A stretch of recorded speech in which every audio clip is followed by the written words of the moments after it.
हमारे फेफड़े अभी पूरी तरह से विकसित नहीं हुए हैं और हम पटाखे फोड़कर और प्रदूषण नहीं झेल सकते। ये कहना था उन 3 बच्चों का जिन्होंने 2015 में सुप्रीम कोर्ट में एक पिटीशन फाइल की, जिसमें उन्होंने पटाखों पर प्रतिबंध लगाने की मांग की थी। ये पहली बार था जब देश के सबसे यंगेस्ट बच्चे पोल्यूशन और सर्वाइवल के लिए आवाज उठा रहे थे। कई सालों की लड़ाई और विरोध के बाद 2021 में यह माना गया कि पटाखों का निर्माण, स्टोरेज और उसका प्रयोग पर्यावरण के लिए जहरीला है। लोगों को लगा कि सरकार और कोर्ट पटाखों को पूरी तरह से बैन करने के बारे में सोचेगी और असली प्रगति स्वच्छ हवा, स्वच्छ पानी और सामूहिक कल्याण के बारे में सोचेगी। बट अनफॉर्चुनेटली ऐसा नहीं हुआ।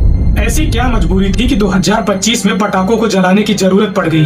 क्या पराली की आग, वाहनों का धुआं और ट्रैप्ड विंटर एयर, इन सब का पोल्यूशन कम था? क्या हुआ कि इस बार दिल्ली सरकार सुप्रीम कोर्ट जाती है दिल्ली में ग्रीन पटाखों के प्रयोग की अनुमति के लिए? फिर क्या था, सुप्रीम कोर्ट ने 18 अक्टूबर से 21 अक्टूबर तक पटाखों को बेचने और फोड़ने की अनुमति दे देती है। ग्रीन पटाखे ना तो ग्रीन है और ना ही इको फ्रेंडली। ग्रीन शब्द सुनते ही हमें ऐसा लगता है कि ये पूरी तरह सुरक्षित है, लेकिन ये ग्रीन पटाखे भी सल्फर डाइऑक्साइड, कार्बन मोनोऑक्साइड और छोटे छोटे धूल के कण छोड़ते हैं, जिसका सबसे ज्यादा नुकसान बच्चों और बुजुर्गों को होता है। सुप्रीम कोर्ट ने ग्रीन पटाखे सीमित समय तक चलाने की इजाजत दी ताकि संस्कृति और सेहत दोनों का ध्यान रखा जा सके। लेकिन वैज्ञानिकों का कहना है कि ये सिर्फ दिखावा है, क्योंकि प्रदूषण को आप टाइम स्लॉट में नहीं बांध सकते। आप भले ही 6 से 10 बजे तक पटाखे जलाओ, पर धुआं तो अगले दिन तक हवा में ही रहता है। ये कानूनी पटाखा भी वही जहर फैलाता है जो गैर कानूनी फैलाता है। ग्रीन पटाखों का उपयोग सिर्फ नीतिगत दिखावा लग रहा है, पर्यावरणीय प्रगति नहीं। यह फैसला आर्टिकल 21 में लोगों को जीने और व्यक्तिगत स्वतंत्रता के मौलिक अधिकार को कमजोर करता है। इस विषय में आपकी क्या राय है? कमेंट में बताओ।